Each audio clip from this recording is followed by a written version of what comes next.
মশার ওষুধও তো দেয় না আমাদের এদিকে। মোটামুটি ভালোই। আমার ঘরের ভিতরে তো ডেঙ্গু রোগী। আমার এক ঘরেই আছে 3 জন। ওই যে আমার 5 তলার ভাড়াইটারা, নিচতলার ভাড়াইটা আছে। আমার বাড়িতে টোটাল 3 জন আছে এখন ডেঙ্গু রোগী। না না না, ওষুধের কোনো বালাই নাই। কই এদিকে ওষুধ আসে না। আসে মোটামুটি মনে করেন 20-30 জনের মতো মনে করেন ডেঙ্গু রোগী আছে রায়সাবাজার এলাকা। অধিক আছে, সব জায়গায় আছে এখন। ঘরে ঘরে ঘরে ঘরে জ্বর, ডেঙ্গু রোগী। ও এইটা মশার ওষুধ দেয়। মশার ওষুধ দেয় মনে করেন প্রত্যেক সপ্তাহে 2বার দেয়। আগে দিত 15 দিন পরে 1বার, এখন সপ্তাহে দেয় 2বার। নাসিরউদ্দিন সর্দার লাইন এই দয়াগঞ্জ এলাকায় মনে করেন 25-26 দিনের মধ্যে একদিনও দেয় নেই।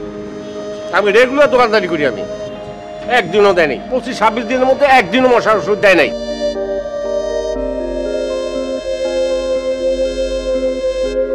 দয়াগঞ্জ এলাকায় ডেঙ্গু রোগের ওষুধ পানি কেউ দেয় না, আর রুগীও বেশি, কিন্তু কোনো এই এলাকার ভিতরে কোনো মশার ওষুধ দেয় না। আর মশার ওষুধ আমি দেখিনি এলাকায়, কিন্তু ডেঙ্গু রোগী বেশি। প্রতি ঘরে কি 2-4 ঘরে পরপরই আছে। আমার বাসাও 2-1 হয়েছিল, কিন্তু কোনো ওষুধ পানি দেয় না। এতে এমনি আমরা বাড়ি ঘরে এমনি পরিষ্কার রাখি, কিন্তু কোনো সিটি কর্পোরেশনের লোকেরা কোনো অফিস থেকে কোনো ওষুধ পানি দেয় না। এই এলাকার মানুষ হিসেবে আমার এই এলাকায় ওষুধ পানি দিলে ভালো হয়, মানে মশার থেকে পাওয়া যায়, স্বস্তি পাওয়া যায়। আমার বাসাতে অলরেডি 5 জনের অলরেডি হয়ে গেছে। আমার হয়েছে, আমার সবার আগে আমার ছোট ছেলে রয়েছে, এরপর আমার হয়েছে, আমার উপরতলার ভাবি রয়েছে, আর হইতেছে আরেক ভাতিজি রয়েছে। আমার ফ্যামিলিতে, আমাদের ফ্যামিলিতে অলরেডি 5-6 জনের অলরেডি হয়ে গেছে। এই যে আপনি তো দয়াগঞ্জ এলাকায় দীর্ঘদিন ব্যবসা করেন, এই আশেপাশে অনেক দোকান আছে, বাসাবাড়ি আছে, এই এলাকায় প্রচুর রোগী হসপিটালে আছে, অনেক অনেক অনেক। এই এলাকায় আক্রান্ত কেমন? এখন ওভারঅল তো হ্যাঁ না, আমরা তো আর ওইভাবে বলতে পারবো না যে সাথে হ্যাঁ শোনা যায় তো যে ওনার হয়েছে এরকম তো শোনা যায়।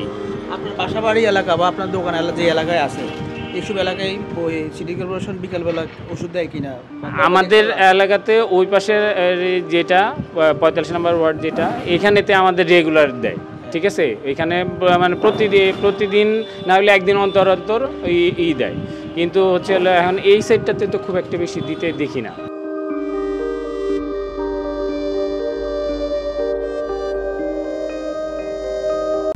সংবাদ, ফিচার ও অনুষ্ঠানের জন্য ভিজিট করুন সংবাদ প্রকাশের ওয়েবসাইট এবং যুক্ত থাকুন ফেসবুক পেজ ও ইউটিউব চ্যানেলের সঙ্গে।